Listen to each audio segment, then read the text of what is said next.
Pas plus tard qu'hier, Emanuele Coccia soulignait dans son panorama sur la question écologique que la question de l'écoféminisme était, selon lui, l'un des courants de pensée les plus intéressants du moment. Sans en dire plus, cependant. Qu'est-ce à dire, donc? Apparu dans les années 1980, l'écoféminisme est une manière de penser une double domination, celle des hommes sur les femmes et celle des humains sur la nature. Réfléchir aux dominations et à la place du rapport à la nature en termes de domination conduit aussi à intégrer de plus en plus fortement les questions liées aux situations postcoloniales, à la domination du Nord par le Sud, pour le dire très grossièrement, qui concerne, elle aussi, tout particulièrement les femmes. Catherine Larère, que Camille Hamon va vous présenter dans un instant, est l'une des philosophes françaises qui a le plus tôt attiré l'attention sur les travaux anglo-saxons qui ont initié le mouvement, même si le terme, elle vous le redira sans doute, est une invention française. Elle rappelle notamment, dans un article de la revue Tracé, que la perspective suscite plusieurs questionnements. La question est en fait de savoir s'il s'agit de rendre le féminisme plus écologique ou bien, et ou, de rendre l'écologie plus féministe en introduisant la question du genre dans la pensée environnementale. Quels sont alors les enjeux que sous-tendent ces interrogations ? Au-delà des revendications militantes dont nous avons tous une connaissance plus ou moins directe, cette semaine de l'histoire est l'occasion de revenir sur une archéologie du mouvement, sur son histoire et aussi sur son rapport à l'histoire. La question est de savoir aussi si l'histoire de la nature est mobilisée par l'écoféminisme et si oui, de quelle manière. Alors, je n'en dirai pas plus parce que je ne suis absolument pas spécialiste de ces questions et pleine de curiosité. Je laisse Camille présenter notre invité et puis Catherine, ce sera à toi ensuite. Merci encore. Bonjour à toutes et à tous. Merci beaucoup d'être là aujourd'hui. Alors, j'ai l'honneur, en effet, d'introduire Madame Catherine Larère, spécialiste de philosophie politique et de la pensée des Lumières au XVIIIe siècle, qui va venir nous parler d'écoféminisme. Alors, elle est en effet une des premières à avoir introduit en France les idées de l'éthique environnementale anglo-saxonne, et ce dès 1997, avec la publication d'un ouvrage intitulé « Les philosophies de l'environnement » aux presses universitaires de France. L'éthique environnementale qui réfléchit en effet donc au rapport entre les hommes et la nature, et notamment mise en avant dans le cadre de la crise environnementale que nous vivons aujourd'hui.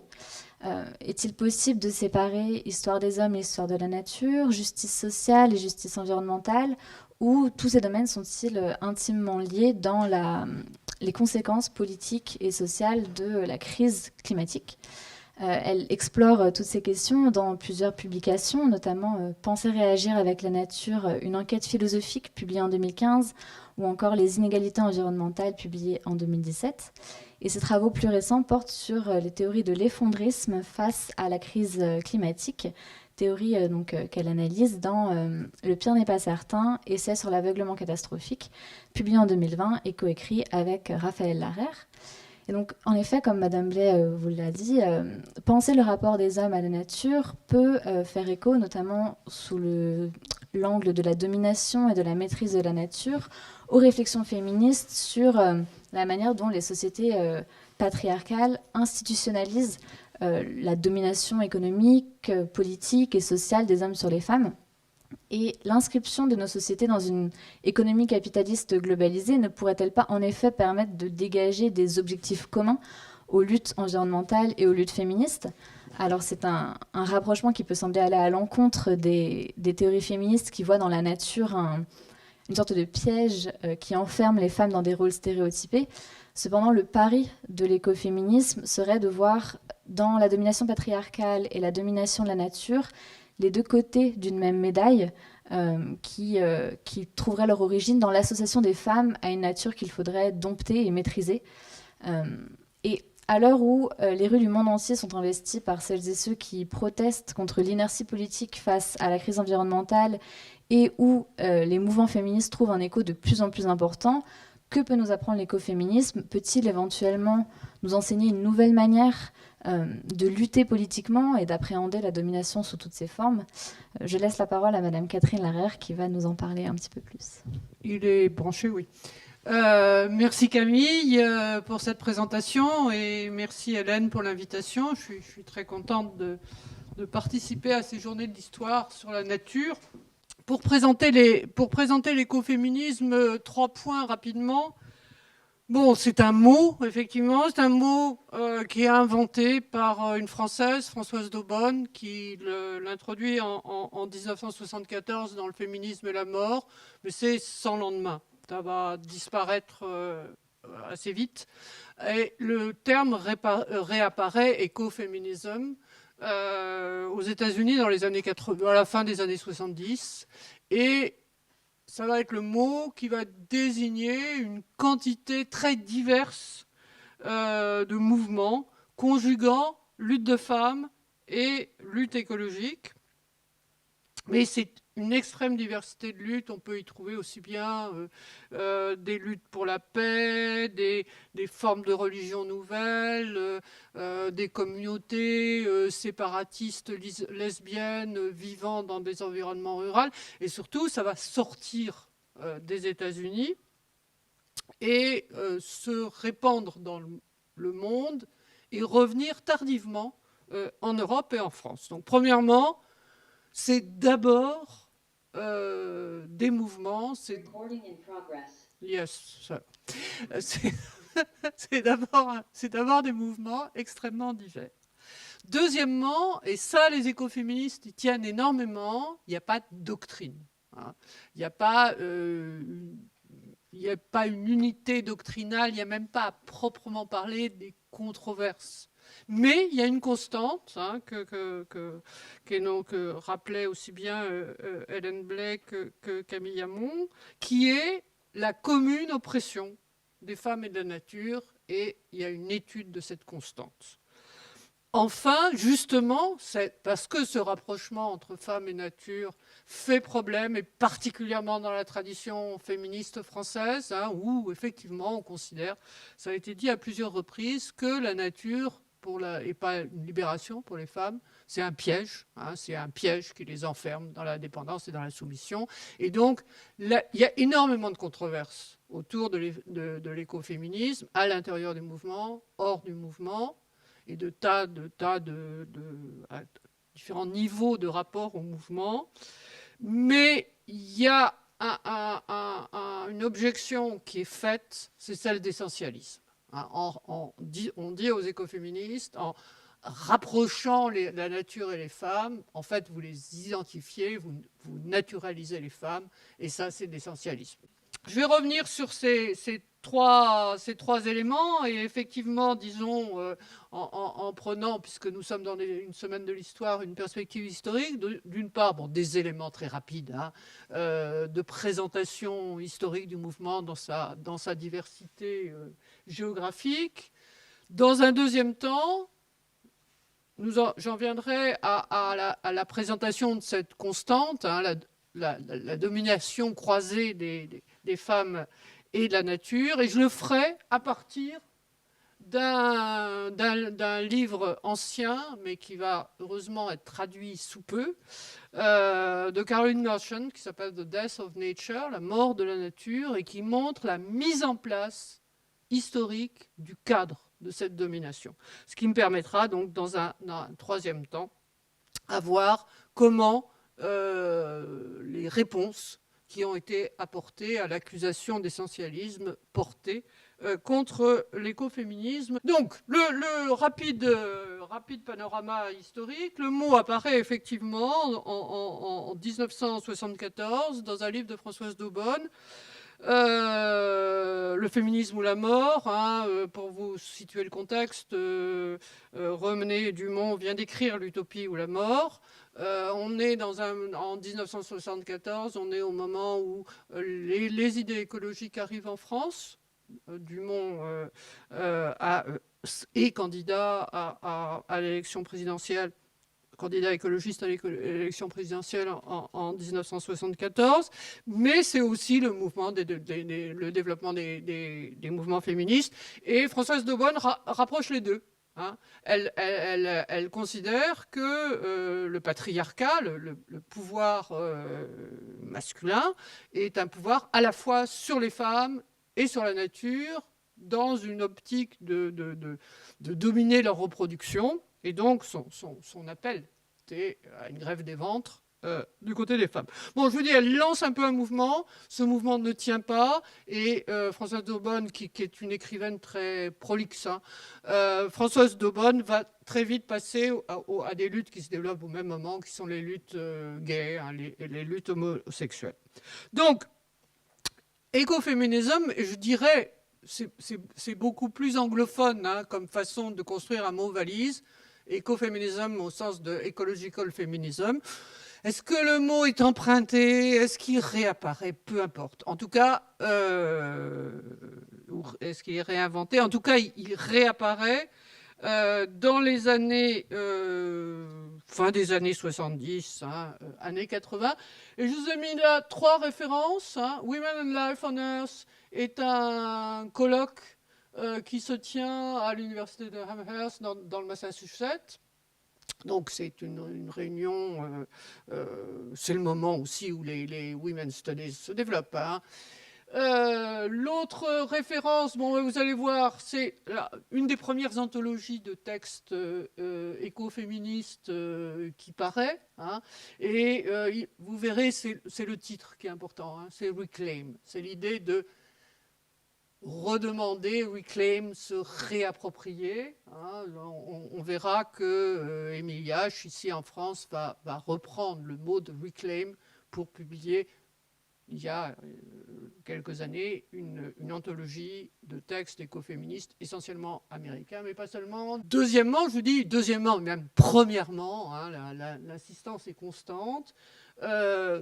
L'écoféminisme, ce sont des mouvements qui se baptisent tels ou qu'on va relier à l'écoféminisme. Alors, on pose généralement comme point de départ de ces mouvements une manifestation qui se tient en novembre 1980 à Washington, hein, Women's Pentagon Action, et c'est donc des manifestations contre le militarisme, contre l'oppression des femmes, contre la guerre nucléaire. Ça rassemble aussi, hein, c'est une grande marche qui est très spectaculaire, qui va beaucoup prendre le style des manifestations féministes de cette époque, donc avec un côté de représentation très, très délibéré. Hein. Il y a une Estra King, une auteure, qui dit si je ne peux pas danser, je ne viens pas à votre manif. Donc c'est ce côté-là. Et surtout, ça rassemble des mouvements extrêmement divers, hein, qui peuvent être aussi bien des mouvements donc pacifistes, des mouvements de libération des femmes, mais aussi un mouvement Wicca qui réunit des adeptes de sectes néo-païennes. Hein, et j'ai mis le nom de Starhawk parce que Starhawk est une des auteurs connues, hein, de ce mouvement féministe néo-païen, et puis qu'en plus Starhawk est une militante qu'on retrouve en particulier à Katrina. Après l'ouragan Katrina, elle aide les victimes de l'ouragan. On la retrouve dans des actions générales. Si je peux avoir... Alors, non. L'autre aspect du mouvement, c'est dans les années 80, des mouvements se développent sous le nom de Environmental Justice, mouvement de justice environnementale. Ce sont des mouvements locaux, hein, grassroots, on dit en anglais, qui rassemblent donc les habitants d'une commune ou d'un quartier autour de questions de pollution. Alors, il y a 2 références importantes. C'est à Buffalo, donc au nord de l'État de New York, des habitants à un endroit qui s'appelle Love Canal, qui se rendent compte que, en particulier, l'école de leurs enfants est construite sur des sites absolument saturés en polluants et que les maladies se multiplient. L'autre référence qui est encore plus importante, c'est en Caroline du Sud, dans le comté d'Afton, où là aussi des militants, et plutôt des militantes, je vais y venir très vite, se mobilisent contre un projet d'implantation d'un dépôt de déchets extrêmement polluant. Alors dans la communauté d'Afton, dans le comté de Warren, en Caroline du Sud, l'énorme majorité de la population est afro-américaine. Et dans ces luttes d'habitants qui voient leur milieu de vie menacé, c'est essentiellement des femmes qui mènent la lutte. Et c'est pourquoi, même si ces mouvements de justice environnementale ne se réclament pas de l'écoféminisme, que d'autre part, comme ce sont des mouvements qui réunissent essentiellement des Afro-Américains, ils sont portés.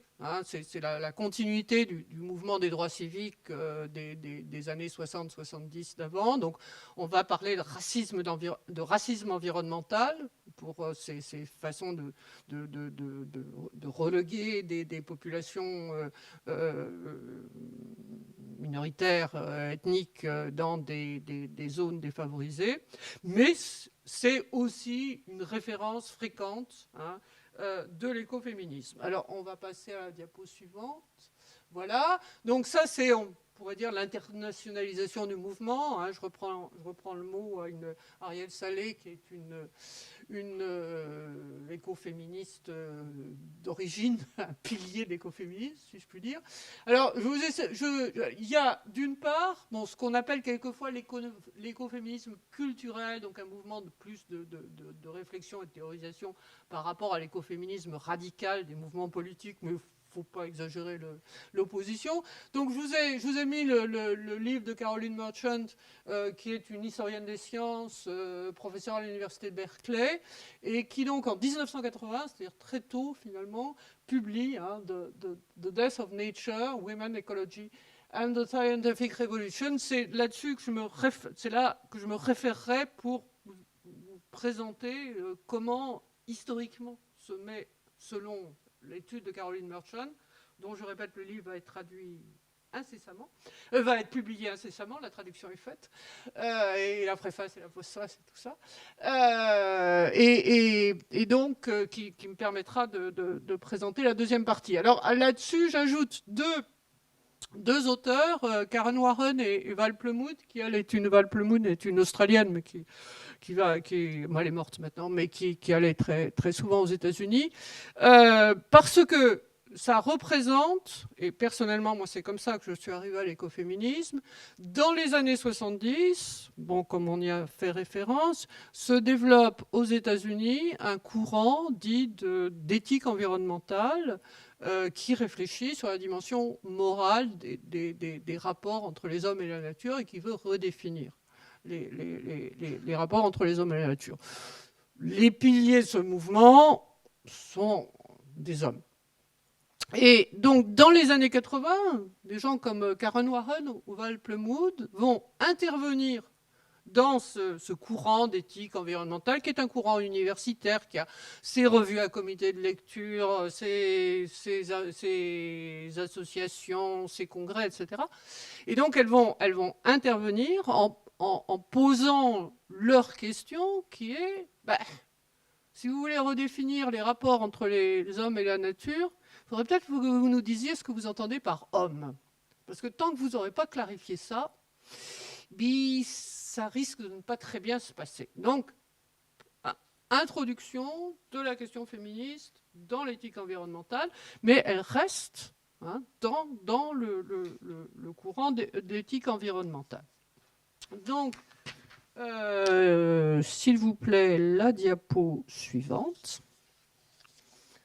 Voilà, donc j'en viens à cet écoféminisme international dont je vous parlais. Alors, il est très développé et comme il faisait allusion Hélène Blay, il est beaucoup dans les pays qu'on dit d'abord du tiers-monde, puis du Sud, est lié à une contestation disons, l'héritage du colonialisme et de la situation économiquement dominée de ces pays. Alors, je donne 3 références, hein, enfin 2, les plus connues. Il y a Vandana Shiva, vous connaissez certainement son nom, elle a fait énormément pour faire connaître l'écoféminisme. Elle aussi, alors c'est pas une historienne des sciences, c'est une scientifique, et qui s'est fait connaître en soutenant le mouvement du mouvement Chipko, qui est en Inde, hein, et qui est un mouvement par lequel des femmes à la campagne luttent à la fois pour l'agriculture familiale, contre la déforestation et contre le type de contrôle des naissances qu'on leur impose. Hein. Elles réclament d'être traitées en êtres libres et pas comme les destinataires de contraintes sur lesquelles elles n'ont aucun pouvoir. Bon, Vandana Shiva est aussi connue par la critique très féroce qu'elle a faite des OGM, hein, des organismes génétiquement modifiés, donc, si vous voulez, de la révolution verte et de choses de ce genre. Donc, elle lie un féminisme, une position anti-agriculture, capitaliste, industrielle, etc., et une lutte pour la nature qui tourne autour de la question de la forêt, hein, et de la déforestation. Alors, elle a travaillé avec une Allemande, Maria Mies, hein, et donc vous voyez le titre écoféminisme, mais bon, elle est très très connue. Je crois qu'elle a fait beaucoup pour répandre mondialement la question de l'écoféminisme. L'autre écoféministe très connu, je prononce certainement pas comme il faut, hein, Wangari Maathai, et c'est aussi un mouvement contre la déforestation, pour la reforestation, pour planter. Elle est du Kenyan. C'est aussi un nom important de l'écoféminisme. Alors, j'ajoute à ça ce que personnellement je connais mal parce que je ne lis pas l'espagnol. Mais il y a des mouvements, disons, de femmes, de politiques, des mouvements dans les communautés autochtones et aussi sur des questions de déforestation en Amérique du Sud. Hein. C'est un mouvement puissant, violent en ce sens qu'elles sont soumises elles sont assassinées, hein, elles sont soumises à une répression violente, et que aussi, comme j'ai fait rapidement référence pour les États-Unis, il y a une dimension religieuse très forte, hein, qui est à la fois d'appui sur les cosmovisions autochtones ou indigènes traditionnelles, mais aussi en lien avec la théologie de la libération, hein, le mouvement religieux contestataire à l'époque, qui se développe. Donc je vous ai donné une référence en anglais, hein, parce que moi je ne lis pas l'espagnol.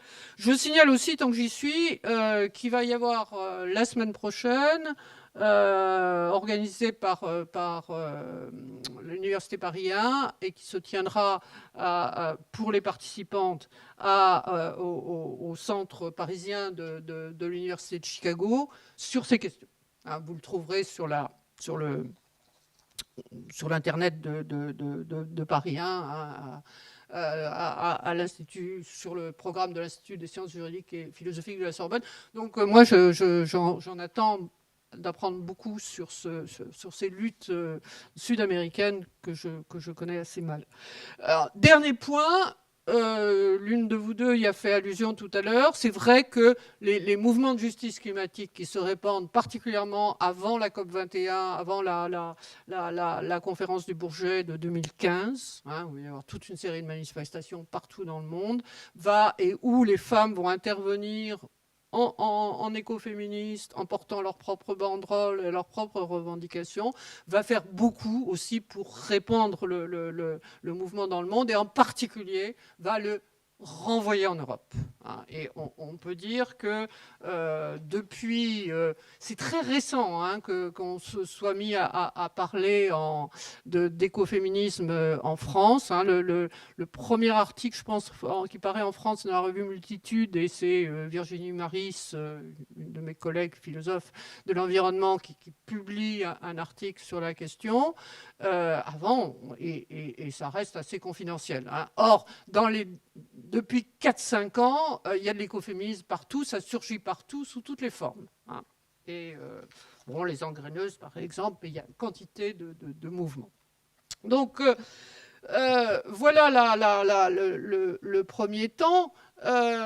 Disons, ce qu'on peut en dire, c'est que vous voyez, c'est des mouvements très divers, puis vous voyez aussi à quel point ils sont portés par d'autres mouvements, hein, d'autres luttes féministes, le mouvement des droits civiques, les luttes paysannes ou autochtones. Donc ça pose la question de, est-ce qu'il y a une unité du mouvement? S'il vous plaît, la diapo suivante. Voilà. Donc, ce que je vous disais, la réponse constante, c'est il n'y a pas de doctrine. Hein, le mouvement l'emporte sur la théorisation, et donc ça donne énormément de controverses et ça peut être violent, en parole, mais quand même assez violent. Ce sur quoi tout le monde s'accorde, hein, c'est, je cite, si j'ai pris cette citation-là de Julia Cook, et que je prends, donc, je vous ai parlé de l'anthologie Reclaim, hein, que Émilie H. a fait paraître en... Je ne sais pas de bêtises, j'ai pas fait la référence, c'est 2017, quelque chose de ce genre.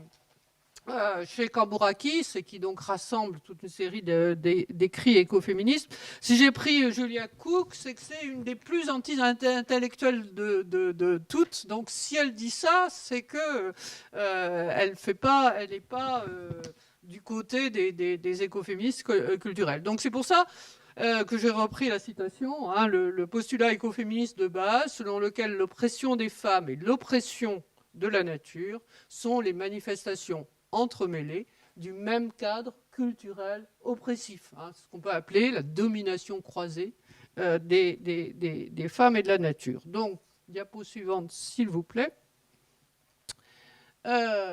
Passons donc à... bon, j'aurais pu la présenter autrement, hein, ce cadre constant de domination, mais d'abord, j'ai beaucoup d'admiration pour le livre de Caroline Merchant. Et puis, bon, je vous ai dit, on est à une semaine d'histoire, donc j'ai choisi d'en prendre une approche historique.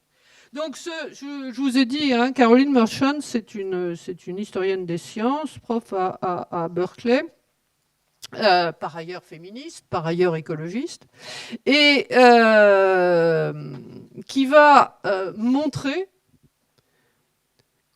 qui va analyser la mise en place de la modernité scientifique, modernité sociale, économique, disons le capitalisme, modernité écologique, en montrant le rôle que joue dans la mise en place de cette modernité la métaphore qui lie femme et nature. C'est ça son idée centrale, c'est de partir d'une très vieille association entre femme et nature, puisqu'elle est dans le langage. Hein. Si vous prenez le grec physis ou le latin natura, c'est des mots féminins. Et c'est depuis très très longtemps qu'on représente la nature comme une femme, que les figurations, que les images de la nature sont des femmes. Et ce que va montrer Caroline Merchant, c'est que cette association ancienne, hein, cette métaphorisation de la nature en femme et de la femme en nature, produit finalement toute une série d'images rectrices, et surtout, l'association survit aux transformations de son contenu. C'est ça sa thèse centrale, hein. C'est l'idée. Donc, si vous voulez bien changer de diapo, voilà. Donc, c'est ça, sa thèse principale, hein, c'est dans l'Europe du XVIIe et du XVIIIe siècle, on assiste avec le développement de ce qu'on a appelé la révolution scientifique, la science moderne, Galilée, Descartes, Newton, au passage d'une très ancienne conception organiciste de la nature, qui n'est pas spécialement occidentale, qu'on retrouve un peu partout, à une conception mécaniste ou même mécaniciste, hein, de celle de la physique qui va s'imposer et de tout ce qui va en suivre, et que ce passage d'une conception de la nature à une autre conception de la nature s'accompagne par une transformation conjointe des rapports des femmes et de la nature. C'est-à-dire que l'association des femmes et de la nature survit au changement, disons, appelez ça paradigme ou vision, comme vous voulez. Et c'est en étudiant les deux à la fois qu'on arrive à véritablement saisir cette histoire. Alors, si vous voulez bien changer de diapo. Donc, l'ancienneté de la... Bon, je ne vais pas prendre d'autres langues, puis vous savez qu'il y a la thèse de Descola, que la nature est une invention occidentale. Hein, donc, si on va dans des langues non occidentales, ce n'est pas très intéressant. Mais dans les langues occidentales, constante association des femmes et de la nature et de toutes les images, et tous les mythes et toutes les métaphores qui s'y accrochent. Et comment est-ce qu'on passe de l'un à l'autre? Pour aller très vite, hein, dans la conception organiciste ancienne, qui, je vous dis, est commune à d'autres cosmovisions, disons, la Terre est facilement représentée comme une femme, comme une mère nourricière, hein, avec tout ce que ça implique. Hein, on ne fouille pas les entrailles de sa mère. En général, ça ne se fait pas. Alors que, développement de la science mécanique et de la vision et du mécanisme comme vision générale, va changer la vision. La nature va devenir une matière inerte à dominer, mais à dominer comme on domine une femme. Et la métaphore, l'association métaphorique des femmes et de la nature donne la clé à l'importance du changement. Diapo suivante, s'il vous plaît. Alors, de ce point de vue-là, l'auteur, qui est un peu la cible du livre de Caroline Marchand et qui se tire assez mal de cette histoire, étant donné la réputation héroïque que lui avait fait les Lumières, Bacon. Hein. Et il y a, alors, Caroline Marchand continue sur ce point les travaux faits par le très grand historien, la philosophie, qui est Pierre Hadot, qui est de montrer comment Bacon associe sans arrêt le traitement brutal qu'on peut imposer à la nature. Hein, on peut la torturer pour lui faire rendre ses secrets. Les instruments sont là pour la forcer à dire sa vérité qu'elle ne dirait pas autrement. Et comment il le fait? Il le fait par une constante comparaison, hein, entre les femmes et la nature. Alors, je vous ai pris, je ne sais plus, non, oui. Hein, donc, je vous ai pris la citation que j'ai prise dans Hadot, je pense. Hein. Les secrets de la nature se révèlent plutôt sous la contrainte des expériences que lorsqu'ils suivent leur cours naturel. Donc, on peut torturer la nature. Et pour avoir une référence de cette torture, Caroline Marchand, elle, relève toutes les métaphores sexuelles qui accompagnent ce passage, disons, de la contemplation à l'expérimentation, hein, dans le rapport à la nature, et donc qui sont des allusions au viol et à la torture, parce que, concomitant, c'est plus association par les métaphores, entre la venue au monde de la science nouvelle et les procès des sorcières. Vous savez que la fin du XVIe siècle, le début du XVIe siècle est marqué dans toute l'Europe par des procès qui se terminent par la mise à mort de quantités de sorcières.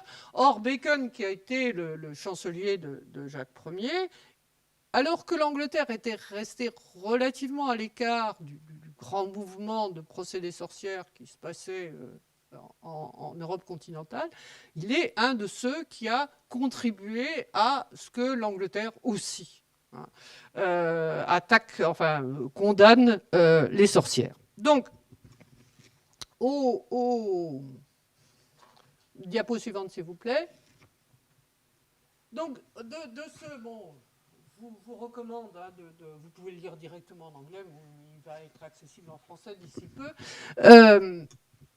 Donc, deux leçons, si vous voulez, que je retiendrai de Caroline Merchant. Comment aborder, si vous voulez, Caroline Merchant, elle prend en fait, elle relie 3 histoires. Elle relie l'histoire de la révolution scientifique, elle relie l'histoire du capitalisme comme transformation des rapports sociaux et aussi comme transformation du rapport à la nature, comme productivisme, extractivisme, et l'histoire des femmes. Ce qu'elle montre, c'est que ce qui se dégage de ce qu'elle fait, c'est que si on aborde cette histoire justement en y voyant des histoires liées, en voyant le lien entre rapport à la nature, rapport aux femmes, rapports sociaux, eh bien, on se rend compte que c'est une histoire extrêmement violente. C'est quelque chose qui ne se passe pas tout seul, et qu'en particulier, d'où l'importance des sorcières, si vous voulez, si on met les procès des sorcières en lien avec le changement d'une conception organiciste à une conception mécaniciste, eh bien, on se rend compte que les procès des sorcières, d'une certaine façon, c'est la criminalisation du mode d'intervention dans un monde vu comme organiciste ou animiste, c'est-à-dire la magie. Et donc, les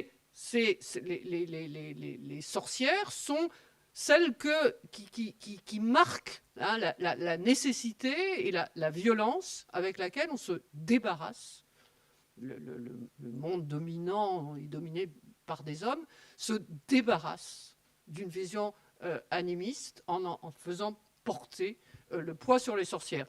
Autrement dit, si vous voyez que si le titre du livre de Caroline Merchant, Death of Nature, la mort de la nature, bon, la mort de la nature, c'est quand on en vient à une vision mécaniciste d'où la vie disparaît. On peut se dire que c'est une métaphore.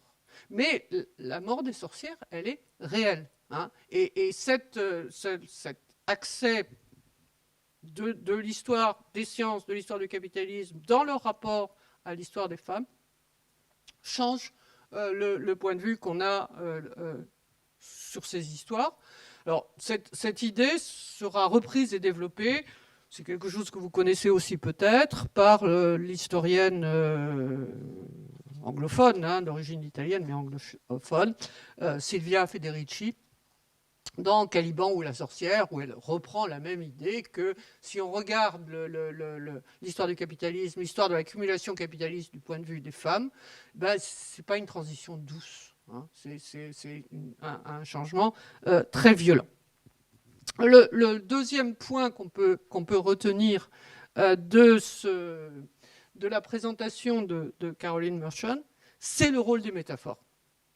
C'est-à-dire le rapprochement métaphorique, la femme comme image de la nature et la nature comme image de la femme, sont des éléments importants parce qu'ils lient la pensée et l'action. Une métaphore, c'est pour ça que je vous ai dit tout à l'heure, de façon un peu schématique et résumée, on ne fouille pas les entrailles de sa mère. Il y a toute une discussion au XVIe siècle sur s'il faut creuser les mines ou pas. Vous en retrouvez encore des échos chez Rousseau 2 siècles après. Eh bien, la terre comme une mère et les mines comme des entrailles, on voit que la métaphore, elle dit aussi ce qu'on fait et ce qu'on ne fait pas. Et même chose quand la nature n'est qu'une machine. Donc, j'en viens là à ce qu'on peut dire. Si la... Voilà, merci d'avoir... Donc, ce que montre finalement Caroline Merchant, c'est que ce cadre de la domination qui se met en place au XVIIe siècle, là, c'est, si je peux dire, un cadre mortifère. Hein, je garde le titre du livre de Caroline Merchant. Et c'est une association négative de double oppression. Et donc l'idée, il faut s'en débarrasser. Il faut sortir de ça. Hein, il faut sortir de cette association. Mais il y a en même temps l'autre possibilité, qui est parce qu'elle montre deux types d'associations. Elle montre aussi ce qui se passe dans la vision organiciste. Là, c'est une association positive.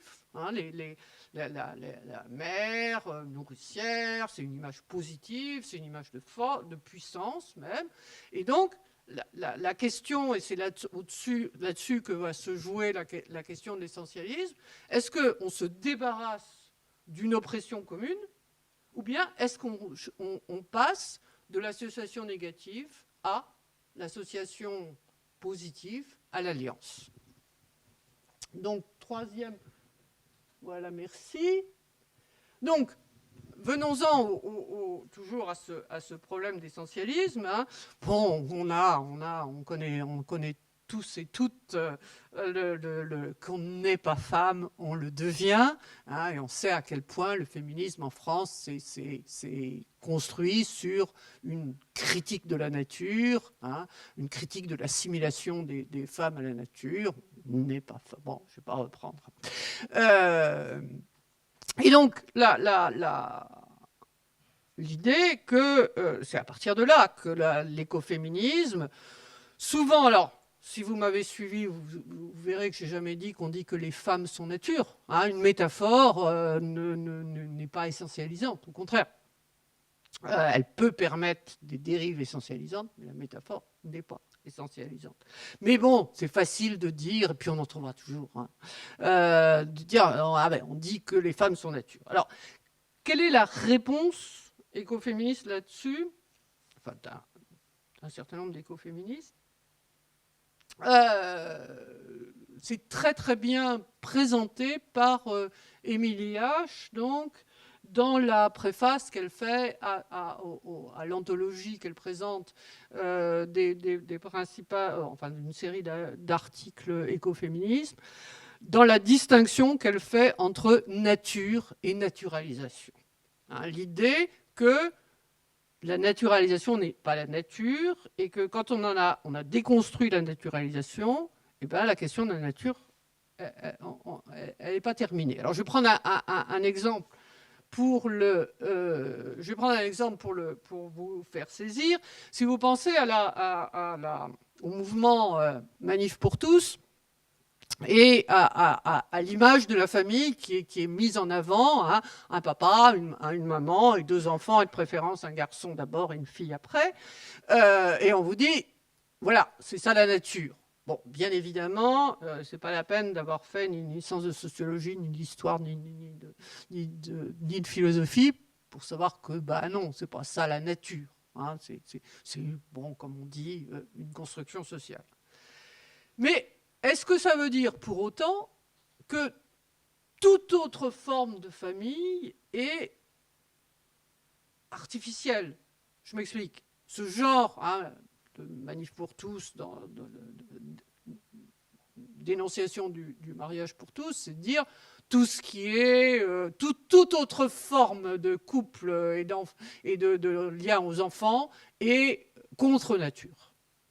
Alors, est-ce qu'il faut accepter que les conservateurs, réactionnaires, s'approprient la nature et que on n'y ait plus droit? En gros, c'est la question que posent les lesbiennes séparatistes qui forment leur communauté dans la nature, hein, dans des endroits très très peu exploités de l'Oregon, hein, au nord-ouest des États-Unis, c'est de dire mais pourquoi nous on serait privés de nature? Pourquoi est-ce qu'on n'aurait pas droit à ce reclaim, hein, se réclamer, se réapproprier la nature. Et donc l'idée, critiquons la naturalisation, ça ne règle pas la question de la nature, et donc reclaim, hein, ce mot de réappropriation, non pas tant d'une nature, mais d'une série de natures possibles. Et c'est ce que, plus techniquement, on désigne souvent comme le retournement du stigmate, hein, reprendre à son compte ce dont on est accusé et en montrer la portée. Alors là aussi, on peut, pour pas prendre trop de temps, je prendrai comme référence un livre qui a eu énormément de succès, hein, Ce que fait Mona Chollet dans la puissance invaincue des sorcières, hein, un livre qui est paru il y a 2, 3, 4 ans, ça passe vite. Bon, qu'est-ce qu'elle montre Mona Chollet, alors on en revient toujours, hein, à ce procès des sorcières, elle reprend les accusations portées contre les sorcières et elle y montre que c'est le portrait en négatif de la femme telle que le voudrait le pouvoir patriarcal. C'est-à-dire, les sorcières, elles sont laides, elles sont vieilles, elles n'ont pas voulu avoir d'enfants, elles vivent seules et elles semblent avoir des pouvoirs extrêmement dangereux. Accepter, retourner le stigmate, se voir en sorcière, c'est accepter de ne pas être belle, désirable, soumise, dévouée à la famille, accepter de ne pas être telle que les hommes voudraient que vous soyez. Et donc, c'est une réappropriation de quoi, dit Mona Chollet ? Eh bien, non pas, c'est pas se poser en victime, c'est se réapproprier tout ce qui, chez les femmes, a pu résister à cette image qu'on voulait imposer des femmes, hein, belles, soumises, désirables, le plus d'enfants possible. Et donc, c'est une montée en puissance, hein, une réappropriation de puissance. Ça ne veut pas dire que, pour autant, on devient sorcière. Hein, ça veut dire qu'on redécouvre tout ce qui, dans l'existence comme femme, est résistance et non pas soumission aux injonctions patriarcales. C'est beaucoup, hein, je n'ai pas le temps de développer, mais c'est beaucoup la façon dont le mouvement Wicca, dont je vous parlais, ce mouvement néo-païen, ou Starhawk, montre l'importance des cultes néo-païens, qui sont en général des cultes, on va y venir, hein, où il y a des déesses femmes, montrer que c'est une façon pour les femmes de regagner une puissance qui leur a été refusée, de se réapproprier cette puissance. C'est ce qu'on appelle, alors je dis, retournement du stigmate. On dit aussi que l'essentialisme se fait stratégique, en ce sens qu'il y a une forme d'essentialisme à ce moment-là. Hein, je suis la déesse, etc. Mais on compte plus sur les effets du culte que sur sa vérité ou absence de vérité. Donc, si vous reprenez, hein, la distinction entre nature et naturalisation, ce qui se passe finalement, c'est que classiquement, si vous abordez la question féministe dans une perspective Simone de Beauvoir, mais qui pourrait aussi bien être Mary Wollstonecraft à la fin du XVIIIe siècle, une fois que vous avez dénoncé la naturalisation des femmes, hein, bon, ou Rousseau, hein, c'est la critique que Mary Wollstonecraft fait de Rousseau, vous avez dénoncé la façon d'assigner les femmes à une place parce que ce serait la nature, ben vous découvrez ce que dit Mary Wollstonecraft. Les femmes sont des hommes comme les autres. Hein, c'est-à-dire que vous refaites l'unité du genre humain, finalement, mais vous avez éjecté la nature. Alors que le reclaim, dans le mouvement de réappropriation, découvre finalement une composition entre les femmes et certains aspects de la nature qui ne peut pas être abandonnée. On ne peut pas relaisser la nature à son côté de dominée, d'opposition. Et donc, de ce point de vue-là, hein, on peut dire que retourner l'association négative entre les femmes et la nature conduit à faire de la nature, dont on a aussi découvert la domination, un objet de revendication, mais qui est accessible à tous. Alors, si je veux résumer ce temps, j'en ai plus pour très longtemps, si je veux résumer ce temps, je prendrai... Oh, vous l'avez certainement entendu, c'est un slogan, on l'a entendu à Notre-Dame-des-Landes, mais c'est un slogan qui est très souvent pris dans les luttes écologiques, qui est « Nous ne défendons pas la nature, nous sommes la nature qui se défend ». Façon de rejeter le dualisme qui pose une nature qu'on défend de l'extérieur. Nous sommes la nature qui se défend. C'est nous avec notre milieu de vie, hein, c'est cette composition inséparable d'humain et de non-humain dans un cadre partagé qui est en train de se défendre. Je dirais, si on reprend, hein, on pourrait le reprendre pour les femmes, à condition, hein, nous ne défendons pas la nature, nous sommes la nature qui se défend, à condition que le « nous » ne soit pas forcément un nous, de nous les femmes. Hein, que ce nous soit ouvert. Ou alors il faudrait dire, mais ça demanderait tout un développement, hein, nous sommes de la nature qui se défend. Donc, dernier point de ce dernier point, si vous voulez bien, voilà. Alors, une fois donc que, si vous m'avez suivi, la critique de la naturalisation, qui est commune, hein, à l'écoféminisme et au féminisme. Et à chaque fois que je lis du Judith Butler, bon, c'est pas toujours très facile à dire, mais à chaque fois que je lis du Judith Butler, il y a plein de phrases qui pourraient être dans des textes écoféministes. Hein. Il y a une interview au Monde récemment qui était assez représentative de tout ça. Donc, si vous m'avez suivi dans l'idée que critiquer la naturalisation, c'est pas se débarrasser de la nature, ça laisse une place à la nature. À quelle nature?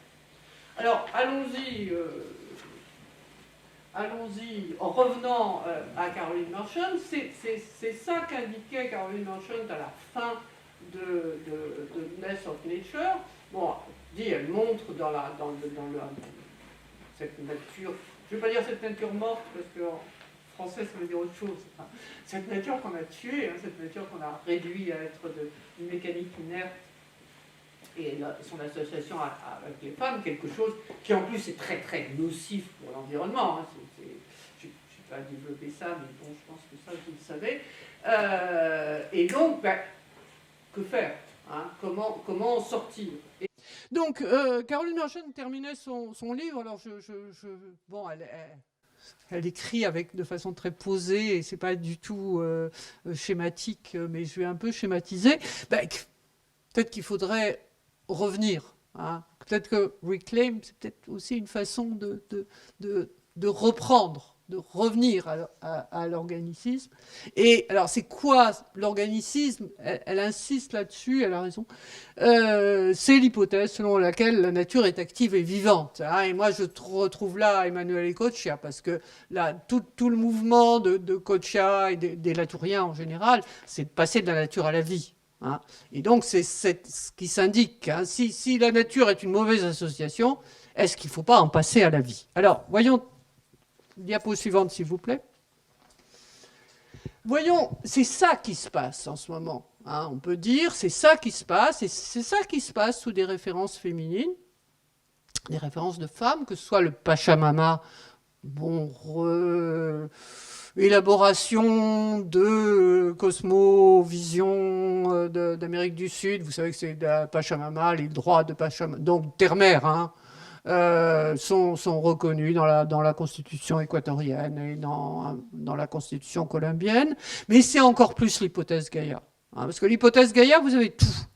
Puisque la redécouverte de Gaïa, hein, la Terre, c'est quelqu'un qui s'appelle Charlotte Spretnak, c'est ces séminaires qui se tiennent au moment des études féministes dans les années 70, et on va explorer les déesses avant l'arrivée des Olympiens. Et donc on va retrouver Gaïa. Et c'est dans cette découverte de Gaïa que Margulis et Lovelock vont prendre, découvrant, enfin, formulant l'hypothèse que la Terre a des capacités d'autorégulation, qui vont emprunter à Spretnak le nom de Gaïa. Et comme vous le savez peut-être, d'hypothèse moquée, Gaïa est devenue une hypothèse scientifique sérieuse dont on discute à Oxford et à Cambridge. Et donc, on peut voir dans Gaïa cette façon de retrouver une nature, une terre. Hein, si on suit la tour, on ne parlera plus de nature, on dira la terre, hein, ou la vie.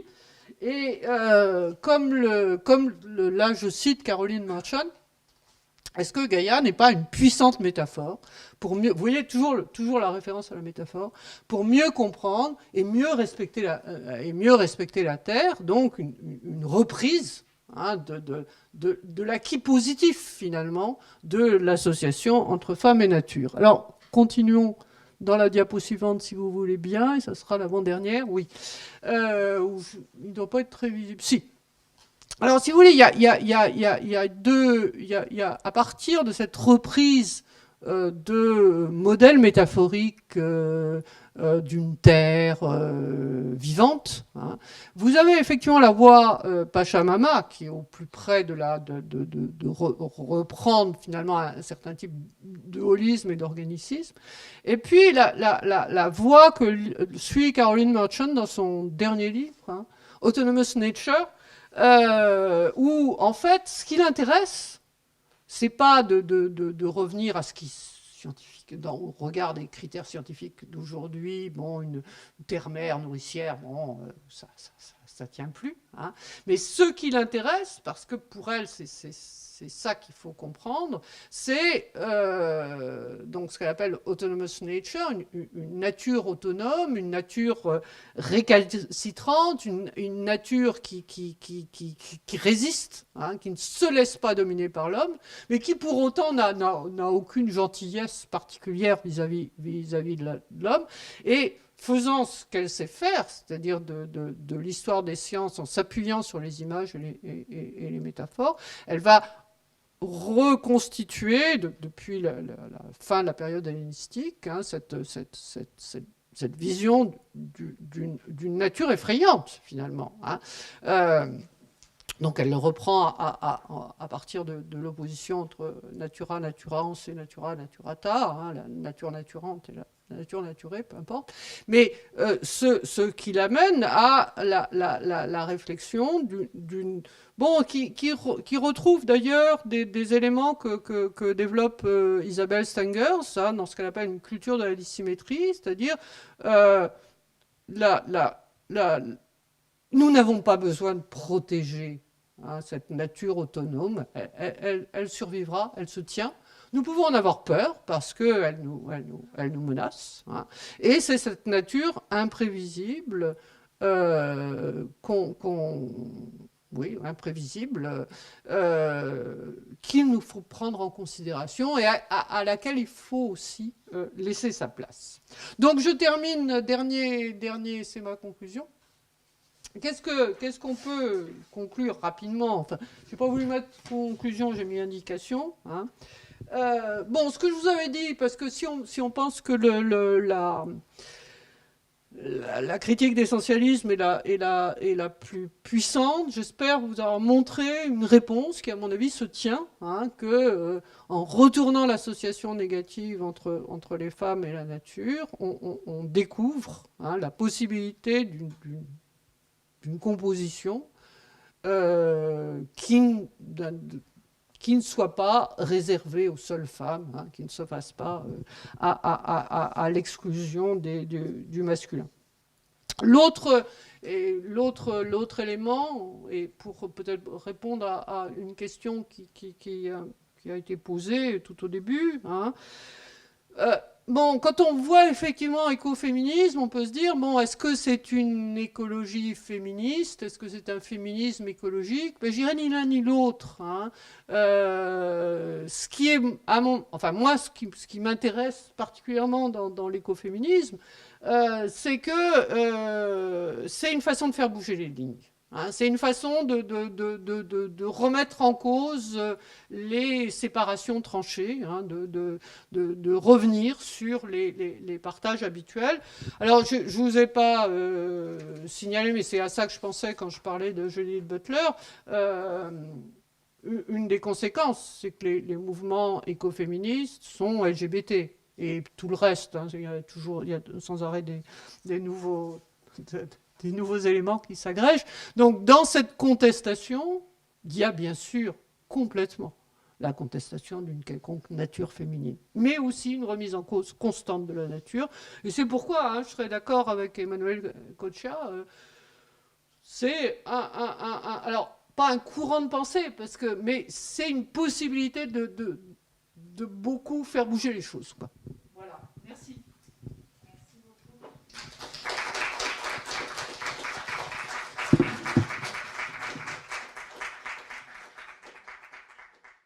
Bonjour, merci pour votre exposé.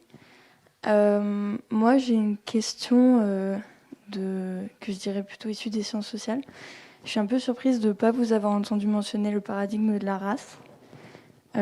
Parce que pour moi, dès les fondements de l'écoféminisme, qui ne s'annonçait pas comme tel, la question était profondément intersectionnelle. Et je sais pas, quand on pense aux travaux des Colette Guillaumin, etc., quand on prend les travaux les plus fondateurs, en fait, la question de la race est absolument omniprésente.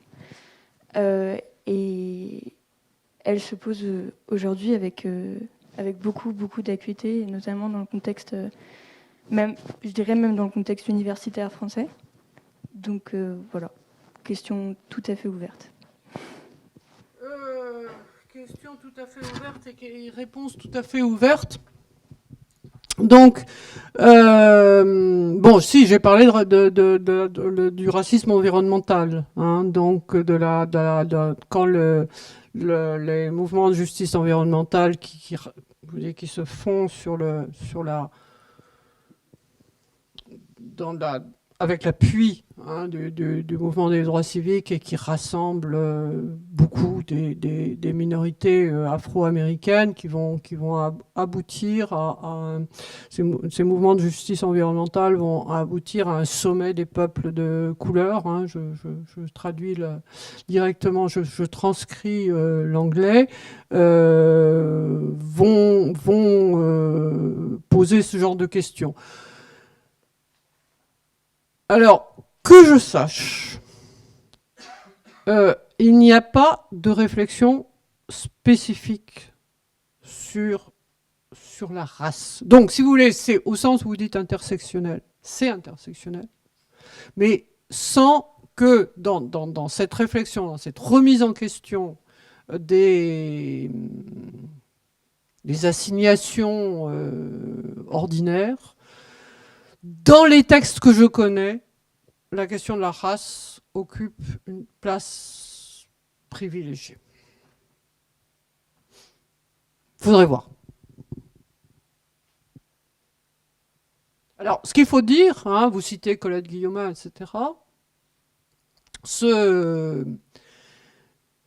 aussi dans ce sens-là qu'il n'y a pas de doctrine, mais ces courants écoféministes, je vous dis, au départ, il reste très peu de temps en France. Hein, ils vont ressurgir beaucoup plus tard. Beaucoup, il y a très peu de temps. Donc, ils se développent aux États-Unis. Je vous ai dit les rencontres et les intersections qu'il y a avec des études essentiellement féministes. Ceci dit, c'est relativement séparé.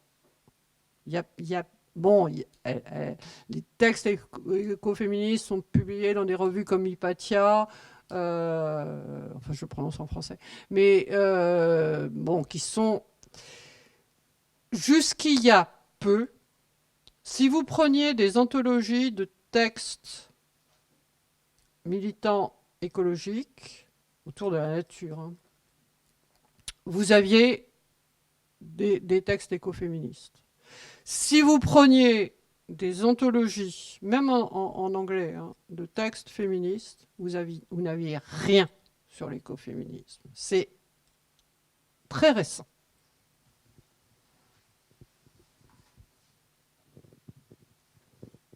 Oui, merci pour cette présentation très, très englobante et clarifiante.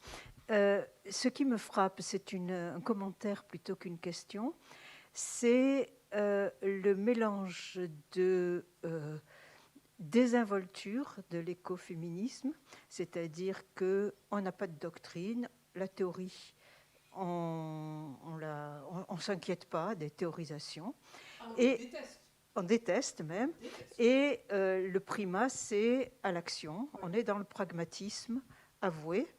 Et l'activisme, pragmatisme, militantisme. Donc primat de l'action sur la théorie. Et en même temps, une formidable ambition, puisqu'on touche aux catégories fondamentales de l'anthropologie.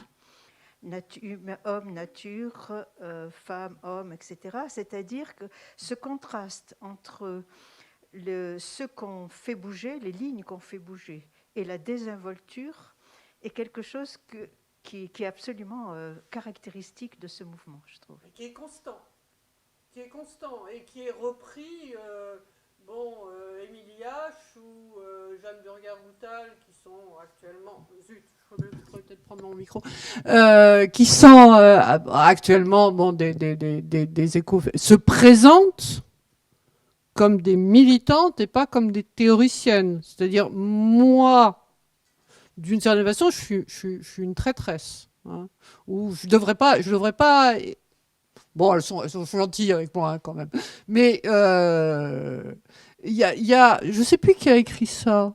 Je l'ai en note, mais je l'ai pas là-dessus.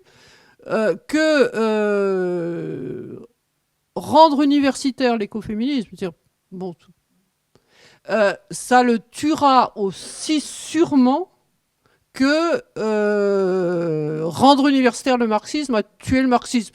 Moi, je pensais que c'était plutôt Staline qui avait tué le marxisme, mais bon, apparemment, c'est le marxisme de la chair qui a... C'est extrêmement violent, d'une certaine façon. Et je suis absolument d'accord avec toi que c'est quelque chose... C'est pour ça que j'ai terminé sur « ça fait bouger les lignes ». Et d'ailleurs, l'expression « ça fait bouger les lignes », je l'ai empruntée à Émilie H. Donc... il y a les deux, hein. Et c'est... mais bon, c'est pour être fidèle à... enfin, seules celles qui sont militantes seraient vraies.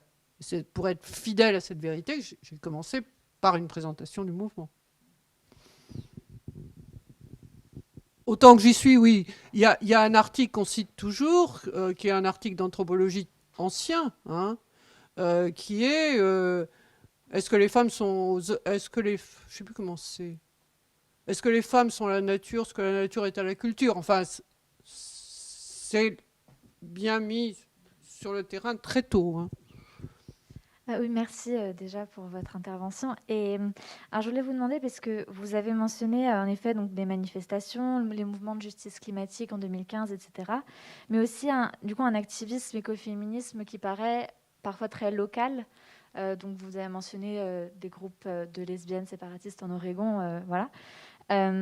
Est-ce que le changement d'échelle entre la construction d'un activisme local et sa diffusion à travers, par exemple, des slogans ou les réseaux sociaux, par exemple, etc., est-ce que ça peut avoir des conséquences sur non pas le contenu, puisqu'on est comme fait, comme vous avez dit, il n'y a pas une doctrine fixe. Voilà, c'était ma question. Bon, d'abord, c'est constant, hein, ce côté entre... Bon, il y a quand même de la théorisation, hein. Il y a une bibliothèque écoféministe, hein. Mais ces petites expériences locales, c'est constant. Je veux dire, c'est du début, ça continue, hein. Et la revue Multitude, bon, je signalais l'article de Virginie Maris qui était paru en 2009. Mais je sais plus, j'ai pas la référence là, de 2018, mettons Multitude ou 2019. La revue Multitude a publié un dossier sur l'écoféminisme, dirigé par Jeanne Burger-Goutal, dont je parlais, et où il y a ce qu'il y a de français, enfin de témoignages militants français, c'est ce genre de quelqu'un qui est dans les Cévennes, hein, et qui mène une vie à la fois proche de la nature et avec des sortes de stages de femmes, hein, qui viennent vivre à la dure dans les Cévennes, quoi. Donc, alors, je vous renverrai volontiers à son nom m'échappe, mais vous trouverez ce numéro de Multitude. Bon, c'est pas une grande théoricienne, hein, la dame française en question. Mais bon, ça devient des récits d'expérience. Et c'est pas non plus je pense que c'est Jeanne Burger-Goutal qui est allée la voir, parce que Jeanne Burger-Goutal était allée chez elle, elle avait fait un stage chez elle, qui est allée l'interviewer. Merci beaucoup pour votre conférence. Je m'interroge sur l'association que fait Caroline Merchant avec la révolution scientifique. Aujourd'hui, c'est une référence assez commune, en fait, quand on enseigne l'histoire de la révolution scientifique, on utilise Caroline Merchant comme un auteur canonique, hein. Je veux dire, la charge de provocation que ça pouvait avoir dans les années 80 a un peu disparu. Mais je m'interroge aujourd'hui sur les réemplois ou les réutilisations. Alors, d'abord, pourquoi... ou pourquoi pas, mais bien sûr, traduire en français Caroline Merchant 40 ans après. Non, mais c'est-à-dire le contexte, qu'est-ce qui entoure cette traduction? Est-ce que c'est justement, est-ce que ça participe aussi? Parce que je suis surpris par cette dimension un peu anti-intellectualiste que vous avez mis en avant. Okay, très fort. Ouais, alors que pour moi, c'était tout l'inverse, en fait. Parce que justement, je pensais que dans la postérité de Merchant, il y avait c'est quand même une idée très, peut-être aussi de revisiter une sorte d'histoire du rationalisme aussi. Et je voudrais savoir si ça fait écho justement aussi, dans le contexte actuel, justement à des débats autour de soit d'approche de genre en histoire des sciences, soit justement tout ce débat qui est actuel, qui est quand même assez fort, entre un retour du rationalisme ou une défense du rationalisme, chez certains philosophes français aussi, hein, qu'on voit revenir très fortement et qui réessentialise beaucoup de choses. Donc je me demandais qu'est-ce qui se jouait en fait sur cette... parce qu'elle n'est pas vieille, hein, Caroline Merchant. Oh, elle a dépassé les 80 ans. Hein. Elle est de 1936 quand même. Enfin, c'est pas quand même...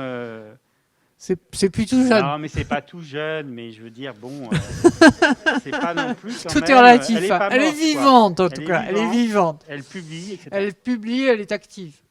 Enfin, la dernière fois que je l'ai vue, ça allait très bien, merci. Mais écoutez, je vais faire deux réponses séparées, parce que pour ce qui est de la publication, bon, de la traduction de Caroline Merchant, qui est donc sous presse, je crois que ça, vous savez comme moi que les Français traduisent peu et mal. Hein. Et donc, je crois que c'est beaucoup dû à un éditeur qui est Baptiste Anaspès et qui, à sa maison d'édition marseillaise, Wild Project, traduit tout un tas de classiques, hein, disons, un peu de l'écologie radicale d'une certaine façon. Hein. Il a traduit beaucoup Calicotte, hein, mais il a aussi traduit des japonais. Donc, je ne sais pas pourquoi il résistait un peu à l'idée de traduire Caroline Merchant, puis on est un certain nombre à en avoir persuadé. Donc, je crois que il n'y a pas besoin, à mon avis, il n'y a pas besoin de chercher plus loin. Hein. On peut dire aussi, moi, enfin, bon, ça me frappe que Je peux dire qu'en 2012, hein, je discutais avec, avec le rédacteur en chef de Reporter, Kempf, et il m'a fait une interview sur ce qu'était l'écoféminisme. Ce n'était pas connu en France, même par des spécialistes de la question. Bon, maintenant, alors c'est pas hyper connu, mais quand même, on en entend parler partout. Hein, ça se multiplie, les discussions, etc. Donc peut-être que Baptiste Lespèce se dit qu'il allait profiter de ce mouvement enfin de ce renouveau écoféministe en France. Ceci dit, Caroline Merchant n'est pas écoféministe, justement parce qu'elle refuse l'essentialisme. Donc, on peut dire que ça, pour moi, c'est une des analyses de base qui permet de comprendre cette histoire du cadre oppressif, mais ça n'est pas un auteur écoféministe, et c'est même au point qu'elle ne reprend pas le terme de care.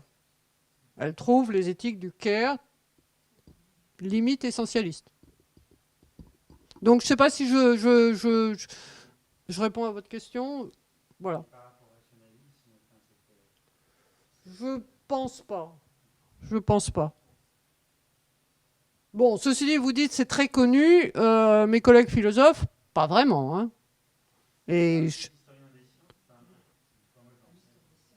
Oui, mais si tu veux,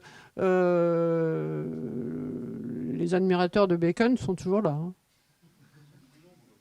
Ils sont beaucoup plus nombreux. Bonjour. Une question au sujet de ce que vous aviez dit, il me semble, sur les travaux de Caroline Merchant, justement sur la révolution scientifique et sur l'application que vous faites des changements de cette révolution scientifique, du regard porté sur la nature au regard porté sur les femmes, que je pense ne pas avoir très bien compris, ne pas avoir très bien suivi. Je vois en quoi on passe de l'idée d'une mère nourricière à une nature réifiée, réduite à ses qualités géométriques, je l'ai bien compris. Je n'ai pas compris par contre ce que ça changeait dans le rapport à la femme ou dans la domination de la femme. C'est-à-dire, est-ce que la domination change de nature? Est-ce qu'elle s'accentue à ce moment-là? Est-ce qu'il y a resté de la marge pour qu'elle s'accentue quand on pense à certaines sociétés? C'est une vraie question. J'ai du mal, à vrai dire, à comprendre en quoi cela a entraîné un changement aussi conséquent pour la domination de la femme. Si vous pouvez l'éclaircir, s'il vous plaît.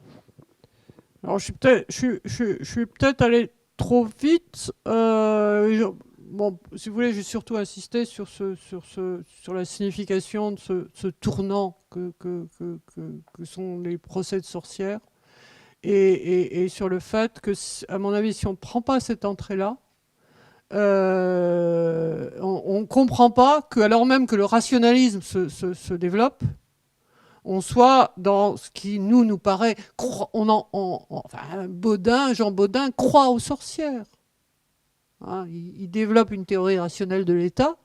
Bon, et donc, c'est difficile de comprendre comment les mêmes ont pu poursuivre les sorcières et développer une vision à partir desquelles ça n'a pas de sens de condamner les sorcières. Hein, c'est pour ça que Malebranche, à la fin du XVIIe siècle, il va dire, mais non, il ne faut pas y croire aux sorcières. Or, au départ, on y croit. Donc, lier les deux, c'est comprendre comment on peut être à la fois à ce point à la fois irrationnel et rationnel du point de vue de la révolution scientifique. Comment la révolution scientifique passe par cette explosion d'irrationalité que sont les procès de sorcières. Ça, je trouve que ça explique bien. Alors, c'est pour ça que je vous ai dit Caliban ou la sorcière, Silvia Federici. Parce que c'est vraiment elle qui va... Moi, je trouve que bon, qui est un livre bien postérieur, hein. Puis Silvia Federici a fait d'autres travaux. Mais bon, Caliban ou la sorcière est traduit en plus. Et elle montre bien comment il y a un patriarcat capitaliste. En ce sens que on a tendance très souvent un certain nombre d'historiens, alors peut-être pas dans l'histoire des femmes proprement dite, hein, mais bon, en gros, en histoire politique ou en théorie politique, à penser que le statut des femmes à l'époque moderne, c'est un héritage traditionnel. Et c'est d'ailleurs souvent comme ça qu'on explique en 1789 le fait que les femmes aient été exclues de la citoyenneté, enfin du droit de vote. Or, ce que montre, alors beaucoup plus que Caroline Merchant, qui, une fois qu'elle a montré la mise en place de la vision mécaniste, va beaucoup plus s'intéresser aux réactions contre, à la façon dont elle ne domine pas complètement cette vision mécaniciste.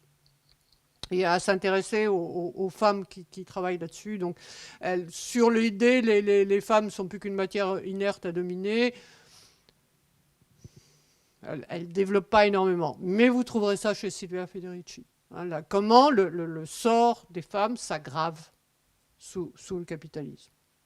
Alors, ce que montre bien Caroline Merchant, il y a un passage très très intéressant sur, mais ça a été étudié depuis, mais le livre est ancien, hein, sur la façon dont on va passer des sages-femmes aux chirurgiens.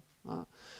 Comment les sages-femmes vont être expropriées de leur savoir et comment ça va devenir une tâche d'homme au moment de l'invention des forceps. C'est au moment de l'invention des forceps, donc c'est bien de ces instruments dont parle Bacon, qu'on va en chasser les sages-femmes qui n'en veulent pas, les forceps, et que c'est les hommes qui vont s'y mettre. C'est quand même intéressant que sur quelque chose d'aussi violent que les forceps, se fasse le passage des femmes sages-femmes aux hommes. Merci beaucoup pour votre lecture. Moi, je suis danoise. J'espère que vous me comprenez. Tout à fait bien. Merci. Ça m'intéresse beaucoup ce que vous avez dit sur Judith Butler comme un type d'écoféministe.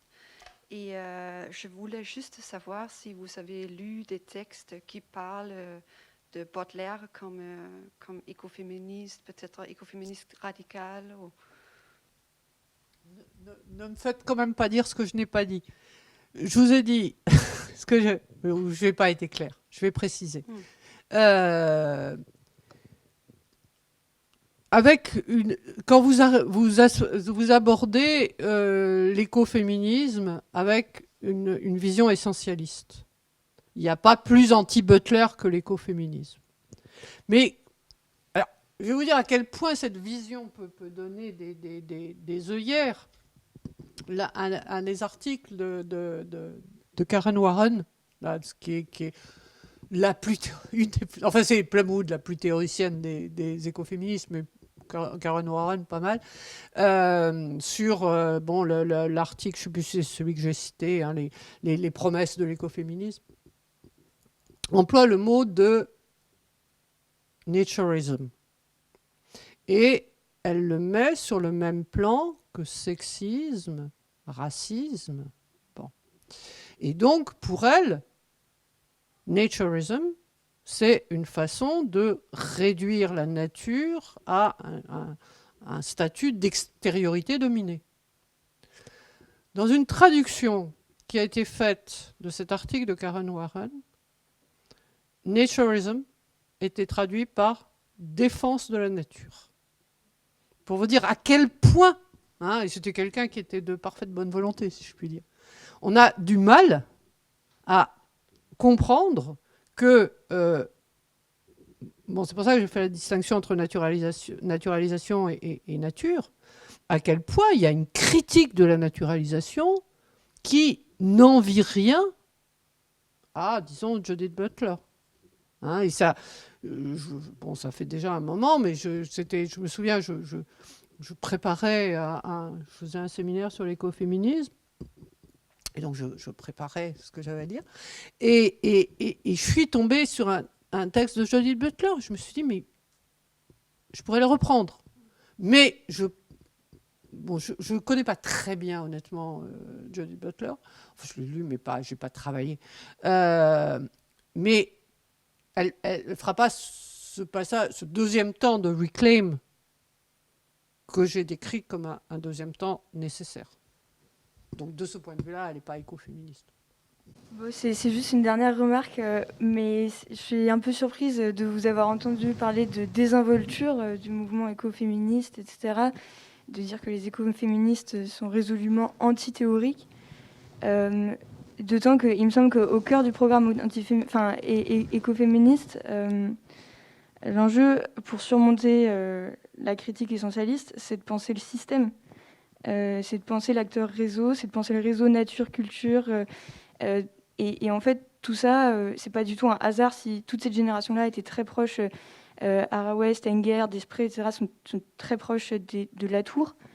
Pour moi, je pense qu'on peut introduire ce troisième terme qui permet de surmonter cette critique qui a été fait assez tôt dans l'histoire de l'écoféminisme, quand même.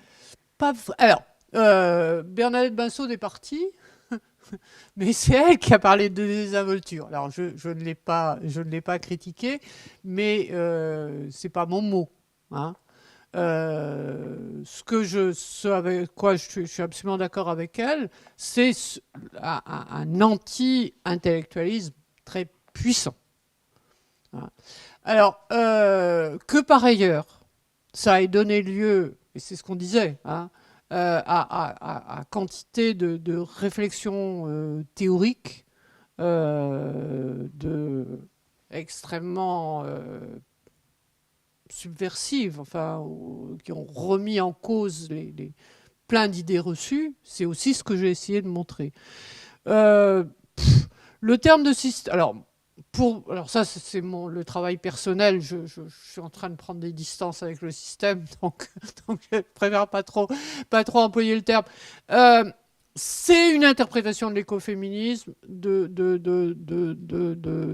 dire, par exemple, c'est ce que tient Jeanne Burger-Goutal dans son livre, et moi je suis pas d'accord avec ça, que quelqu'un parlait d'intersectionnalité tout à l'heure, que comme l'écoféminisme est au croisement de quantité d'oppression, c'est le point sur lequel il faut appuyer pour tout libérer. Non, ça marche pas. Hein. Pas dans une théorie de la complexité. C'est pour ça que je n'emploie pas le terme de système. Pardon ? Oui, mais ça, pourquoi faire du Latour à tous les coups ? Les textes que j'ai sont pas... C'est pas la théorie de l'acteur système. Franchement pas. Ça demanderait... Merci.